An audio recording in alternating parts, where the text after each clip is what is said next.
Okay.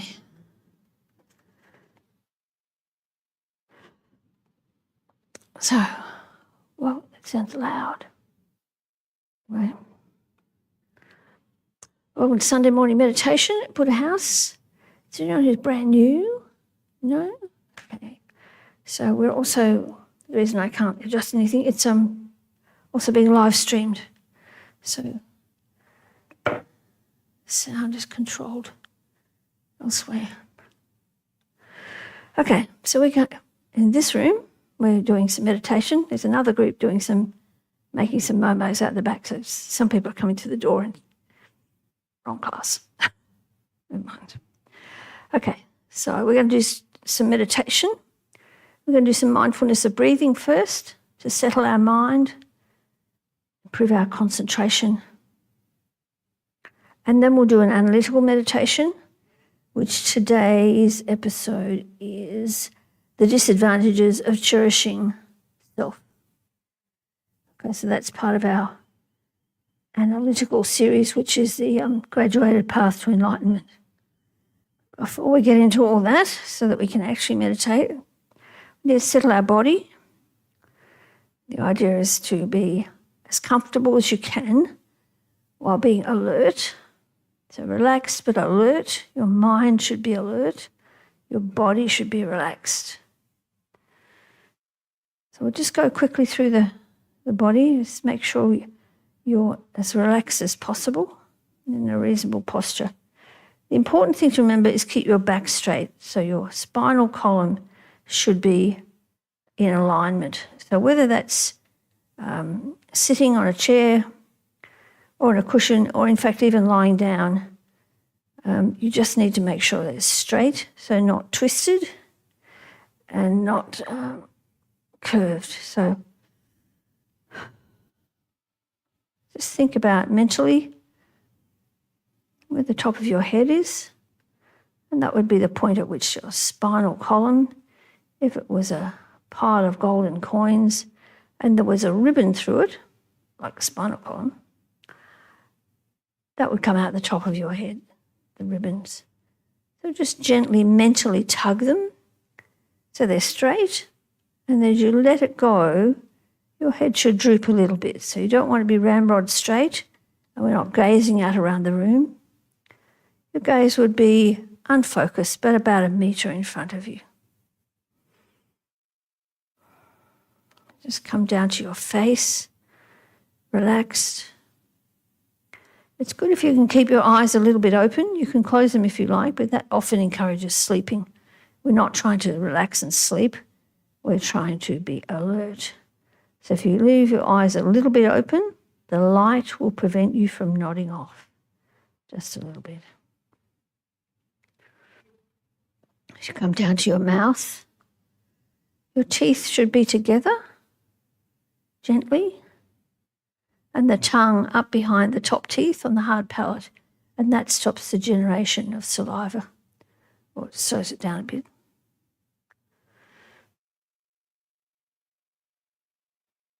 Come down to your neck, so we often have tension in our neck. So just, if you've got tension there or in your shoulders, just turn your head parallel with your shoulder. Don't go any further than that, just once, just to let that go. So meditation, certainly this meditation session, won't cure your pain. So the idea is if you have pain in your body, to kind of breathe into it and just accept that that's what's there, because we'll be focusing on something else. If your shoulders are stiff, just shrug them a little bit. Come down through the torso. Your arms should be a little bit away from your body, so there's a bit of air so you don't get too hot. Your hands in your lap. Left hand holds right. signifying wisdom and compassion. But you can also have them on your knees, on your legs, whatever is comfortable. So as you go down, just be aware of your clothes touching your body touching the chair or the floor or cushion, your feet touching the ground or carpet. It's good to have something under your feet just so they're warm enough and you're not slipping everywhere.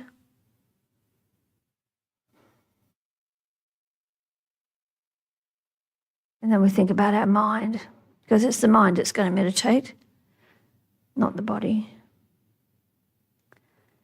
So to prepare our mind, the most important thing is to clarify our motivation.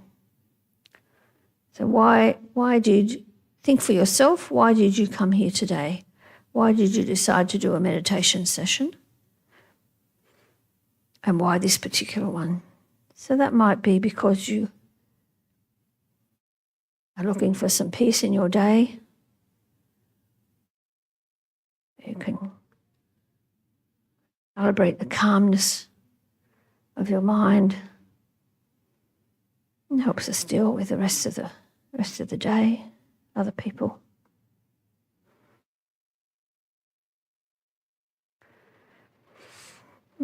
You might have come to the centre because it's easier to meditate in a group of like-minded people. Because in the end, if you've come into meditation and you're not very good at it, the only thing you can really do is try it. Otherwise you'll be really, really bored for the next hour.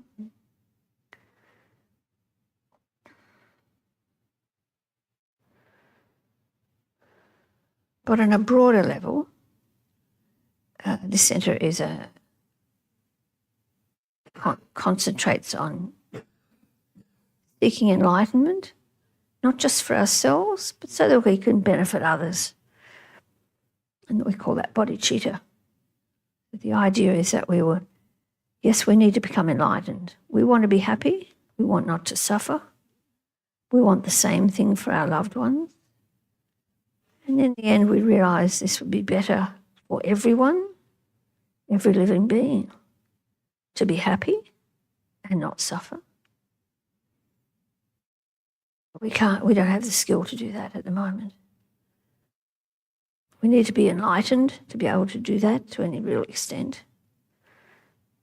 That's not saying we can't help people, but the skill to know what to do, when to do it, that's going to take some learning. But we need to do that not just for ourselves, but for everyone. And we're going to express that in the Taking Refuge in Bodhicitta prayer. On page 1 of the little booklets, if you want to join in English, we'll say it 3 times. I go for refuge until I'm enlightened to the Buddha, the Dharma and Supreme Assembly. By my practice of giving and other perfections, may I become a Buddha to benefit all sentient beings. I go for refuge until I'm enlightened to the Buddha, the Dharma and Supreme Assembly. By my practice of giving and other perfections, may I become a Buddha to benefit all sentient beings. I go for refuge until I'm enlightened to the Buddha, the Dharma and Supreme Assembly. By my practice of giving and other perfections, may I become a Buddha to benefit all sentient beings. And we say the 4 immeasurables. May all sentient beings have happiness and the causes of happiness. May all sentient beings be free from suffering and the causes of suffering. May all sentient beings be inseparable from the happiness that's free from suffering. And may all sentient beings abide in equanimity, free from attachment for friends and hatred for enemies.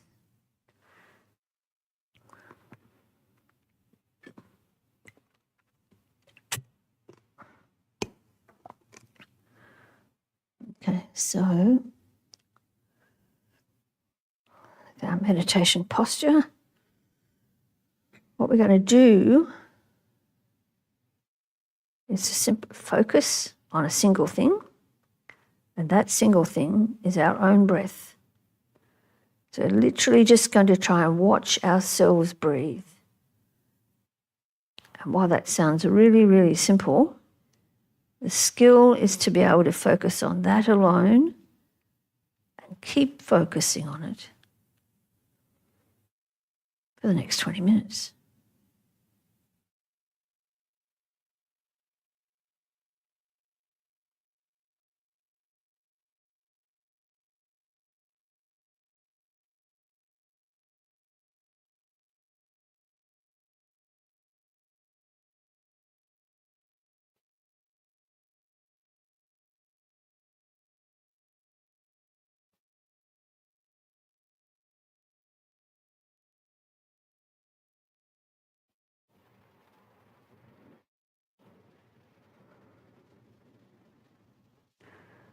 So as you become distracted, if you become aware that you're distracted, just gently but firmly refocus on your breathing in and breathing out.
So if it helps, you can count.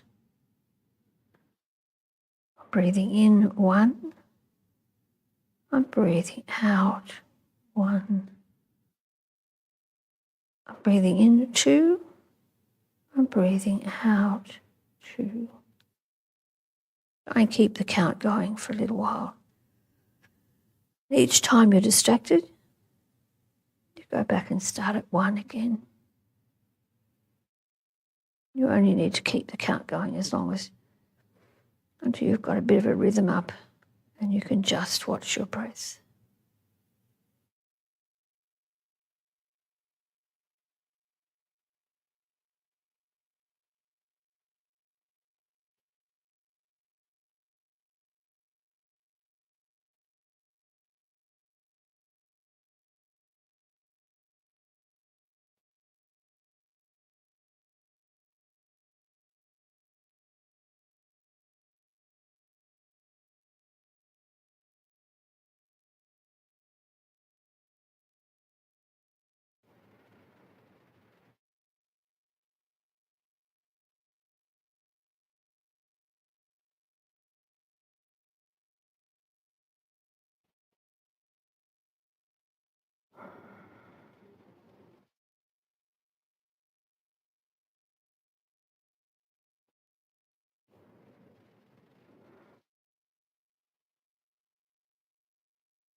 Just watching your breath.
Just watching your breath.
And we'll just end that part of the meditation here.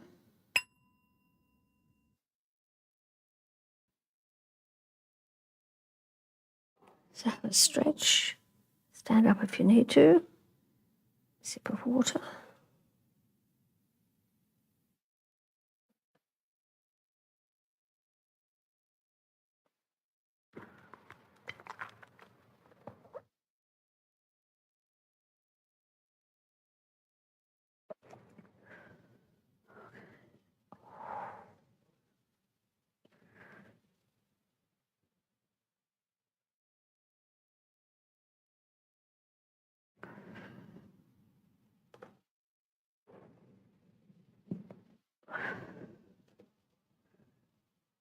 The next session is an analytical meditation, which is to say, instead of focusing on just one thing, we're going to use that concentration level to think about a topic from the Buddhist teachings.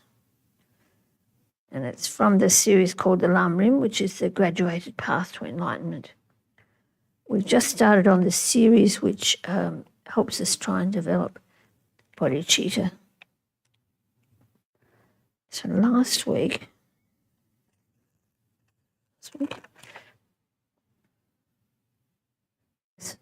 we did equality of self and others. Just trying to recognize that we all have the same desire to be happy. And the desire not to suffer. That's pretty much what we share with all living beings.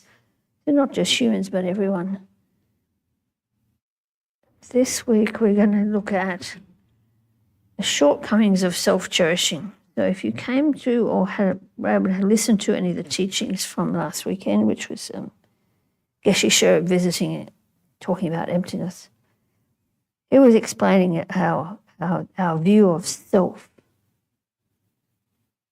is one of our major problems. We kind of tend to like we do lots of things, we exaggerate how things exist. So we exaggerate how important our self is. That's not to say we don't take care of ourselves, but we see ourselves as the most important person, the most important sentient being.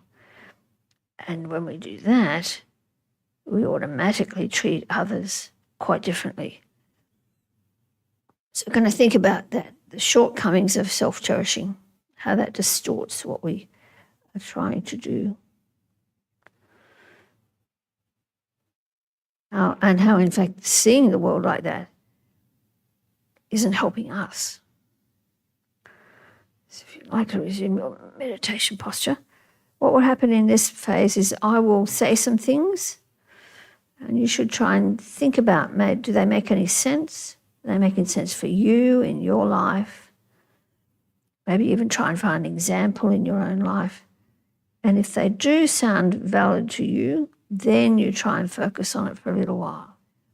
If they don't sound valid to you or you don't understand what I'm talking about, wait for the next idea.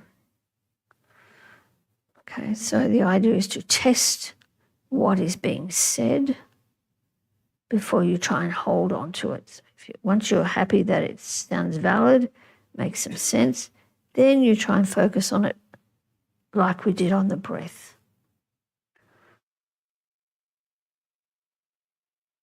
So these are some of the disadvantages, some of the things that have happened as we have self-cherishing. We all have self-cherishing.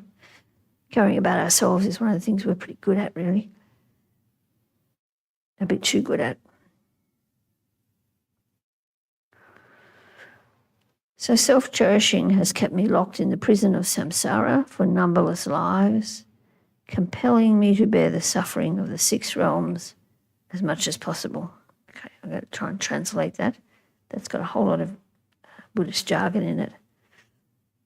But effectively, the more we concentrate on ourselves, the more we stay in the same cycle of what we've been doing because we think we're safe.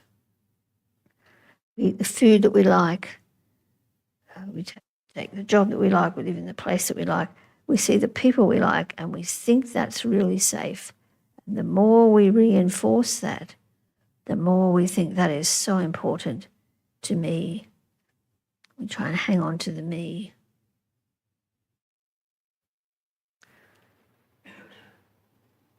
Self-cherishing has kept me in ignorance of continuously obsessed by countless problems. Because if you think about it, given that life is change for everyone and everything, trying to make sure that nothing changes and that we stay in the same relationships, in the same place, in the same job, the more we try and make things stay the same, the more difficult we make it for ourselves. Because by their very nature, all things change. So somehow it would be a lot easier, in fact, if we could become more flexible in our mind, be a little less clingy to ourselves, then we would feel a lot better. See if that makes some sense to you. So if you think about the way you've lived your life and you think about, you might have had an obsession about a person or a place or a thing. We really wanted to hang on to it. Or even something like a hobby. And keep doing this hobby when it's long past its use-by date. No one else is doing it. Actually, you're not very interested, but you're familiar with it. And you hang on to doing it. Doesn't help you very much in the long run because in the end, you're clinging on for the sake of clinging on. And if you're able to let it go, then you free your life up.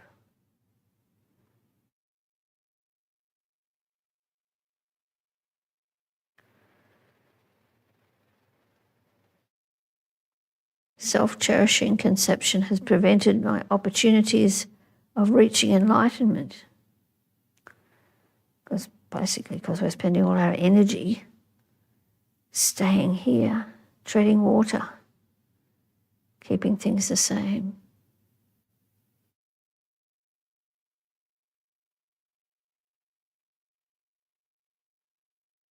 Self-cherishing has prevented the understanding and practice of Dharma.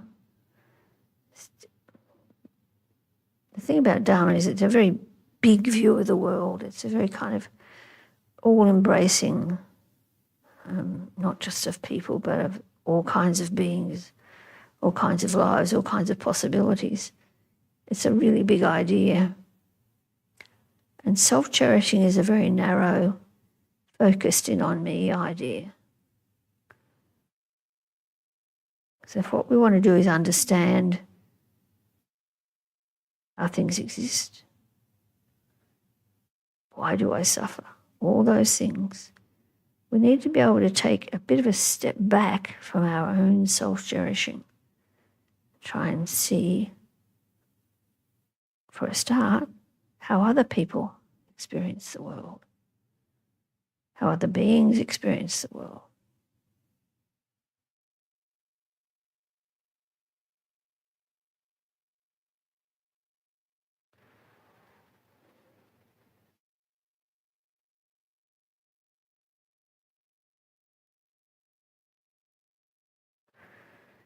And to some extent, self-cherishing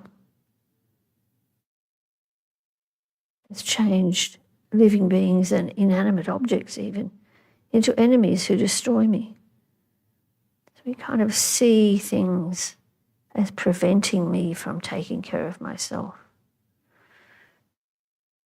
So try and think for yourself an example of that.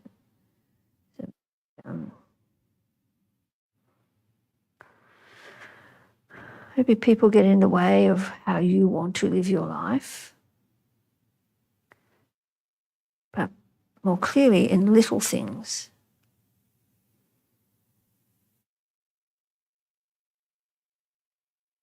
In the food we eat, the clothes we want to wear,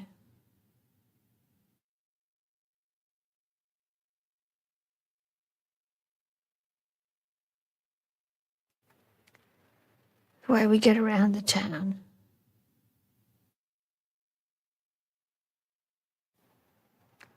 We want to do things our way. Think about how often we are interrupted in our travels by roadworks. Now, intellectually, we might understand that the roadworks are improving our road. Sometimes we don't really notice that, but it's probably what they're designed for. Maybe they're repairing a hole. Maybe they're dealing with a water leak. Maybe they're just fixing a corner. But our immediate response when we see it is to be annoyed because it's in our way. Changes the flow of the traffic. Immediate response is a self-cherishing. Why does it have to happen to me? Why today? Why is it always in my way? And we kind of have that very narrow view.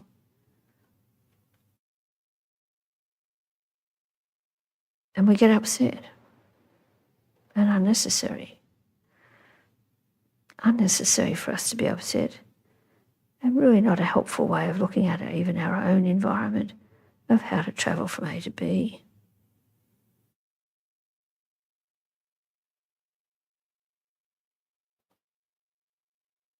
So another example might be if you're in the supermarket and you're trying to shop for food and they don't have your favourite brand of whatever, cereal, coffee, something you normally buy, and for some reason it's not there. Maybe the truck was late, maybe they haven't restacked the shelf, maybe the company isn't making it anymore. You kind of take it personally, which is kind of silly if you think about it, because none of us make the cereal or the coffee, and pack it and ship it and whatever. Other people do it for us. But our general response is to become annoyed because it's preventing my happiness. But even we can see that this is a narrow view of happiness. It's dependent on what we can buy to eat.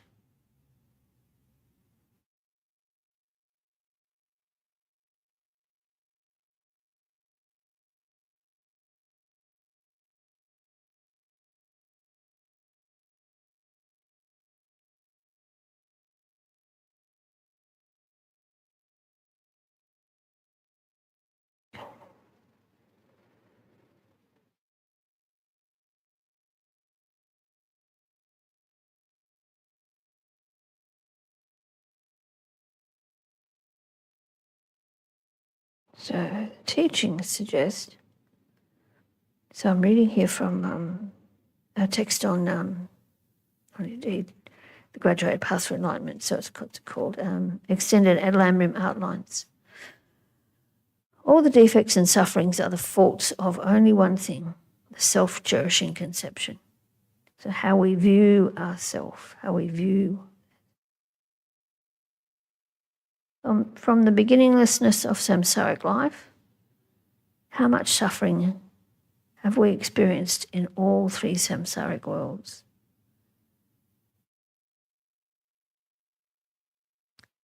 But still the creator of all faults has not been recognized and is sought in external objects. So that's referring to ourself. This is not looking for the creator as an external object. It's looking for our self-cherishing. So our view of ourself is kind of how we manage to get ourselves in so much trouble. We blame other things, other people. Other people are late. Other people don't fall into my plans. Other people are in my way. All those kinds of thoughts. We can't, even when we have them, we know they're not really quite valid, but they are what we instinctively feel. Not helpful.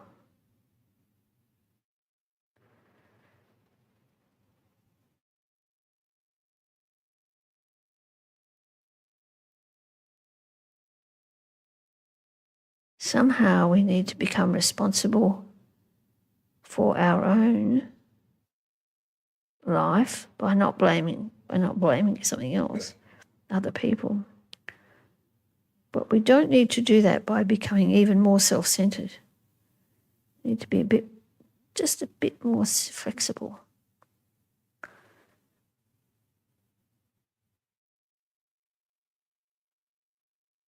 So because of the ignorance of self-cherishing, I have held and harmed a wish-fulfilling mother sentient being as an enemy. So this is talking about how we treat others, how we treat other people, other living beings. We think they are the source of our suffering.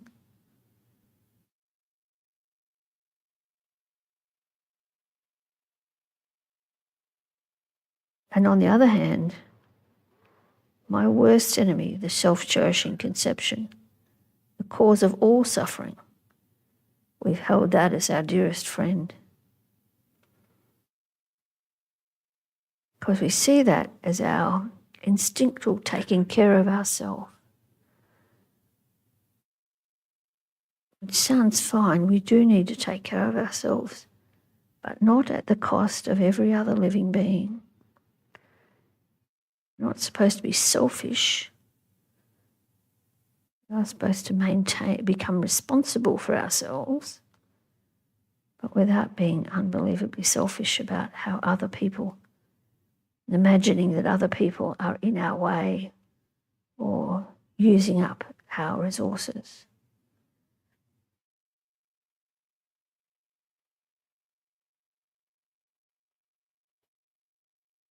All the actions we perform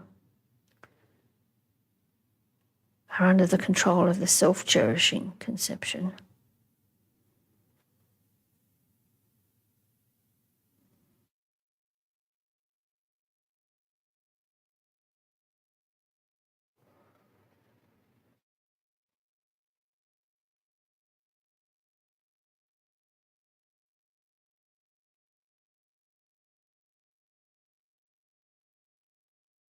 And I'll just read a quote from Shantideva. So this will be from the Bodhisattva's Way of Life.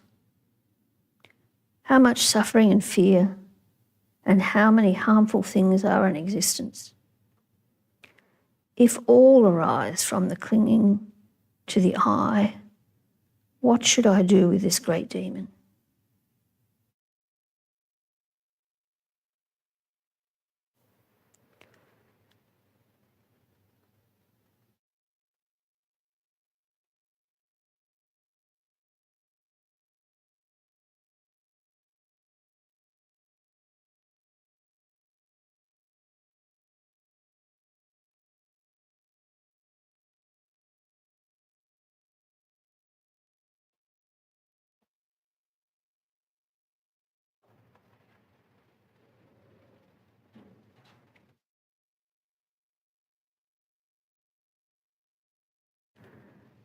This wrong conception of ourself makes me create much evil karma by forcing me to work for self-happiness, self-perfection, good reputation, etc. It makes me jealous of those who possess even the most insignificant thing. It makes me proud of being rich and powerful, angry when I hear rude words or see ugly objects. I regard other beings as enemies, destroy my friendships with friends. I don't get along with my teacher, my parents, spouse, brothers and sisters.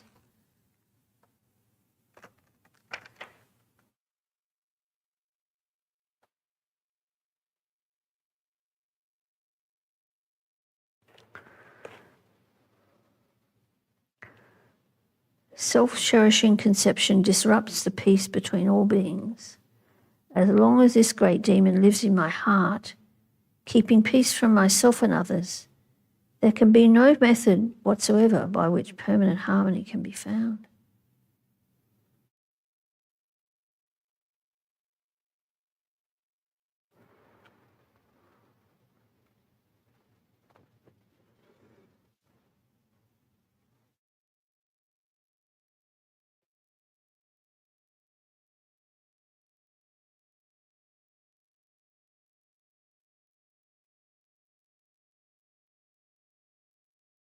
This is another quote from one of the masters. Until oneself has been recognized as one's own enemy, no realized guru can help. When one sees oneself as one's own enemy, then the guru can help.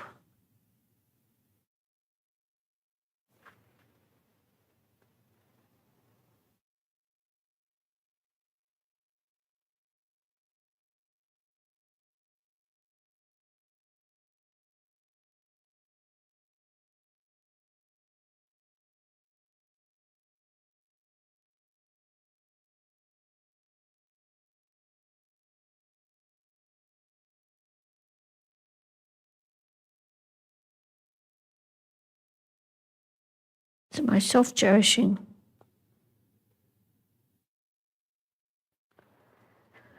encourages me to follow my own habitual bad character.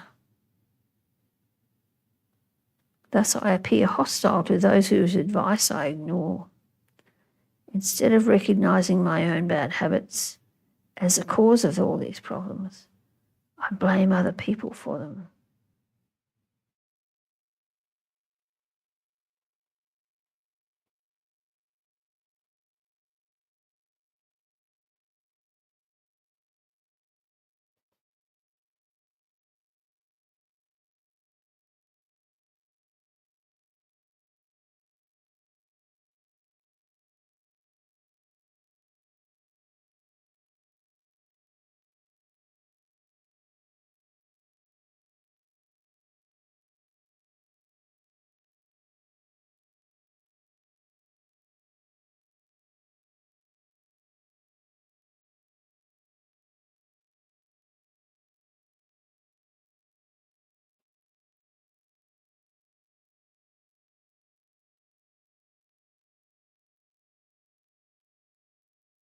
Just think for yourself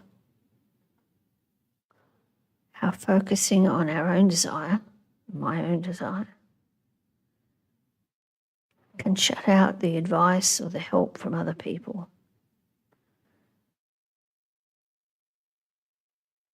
I hear or understand how to help others, even my closest friends or loved ones. If I'm caught up completely in my own self-cherishing, that would limit what I would do, what I would even think about. To only do for others what would make them help me.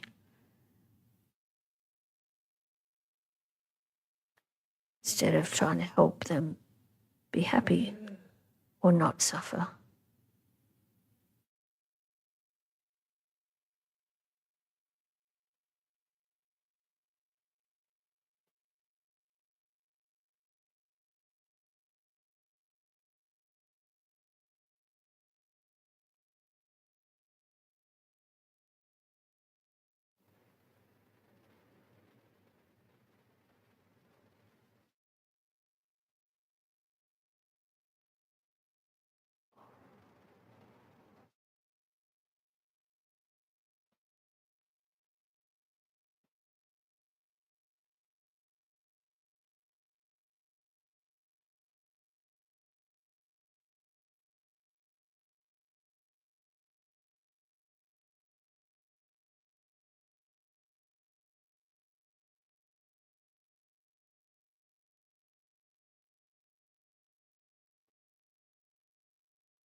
So the final idea, please bless me to destroy the great demon of clinging to the I by seeing that my selfishness, spiteful object and the cause of my undesired suffering.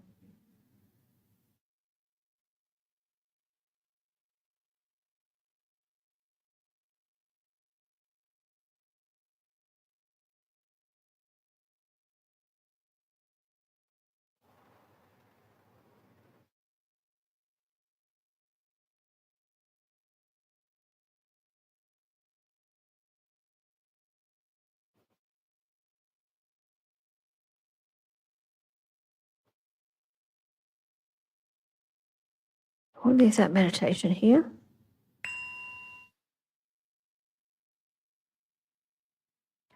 I will say a dedication prayer just to try and save or hold in our mind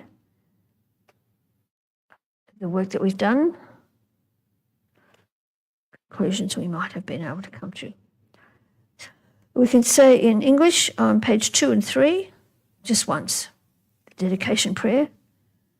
Through the merits of these virtuous actions, may I quickly attain the state of a Guru Buddha and lead all living beings without exception into that enlightened state. May the precious body-mind not yet born arise and grow. May the born have no decline, but increase forevermore. May the precious right view not yet born arise and grow. May that born have no decline, but increase forevermore. Thank you. That concludes our meditation. Okay, where are we? Okay, this week coming up, our resident teacher will be back on deck. So on Tuesday nights, Discovering Buddhism starts again, and they're doing Death and Rebirth.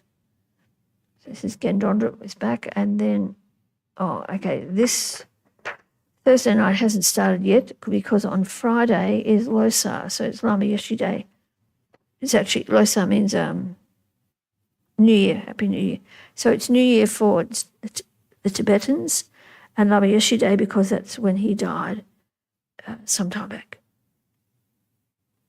Oh God, must be 40 years ago. Okay. So they'll be doing some things here on Friday night. There'll be a reading from Big Love, which is the biographies of his life, and there'll be a Lama Chopra puja by a teacher. The following week, Thursday night, we'll start off again.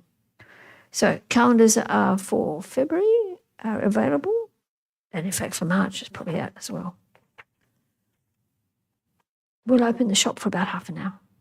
Thank you. Enjoy your Sunday.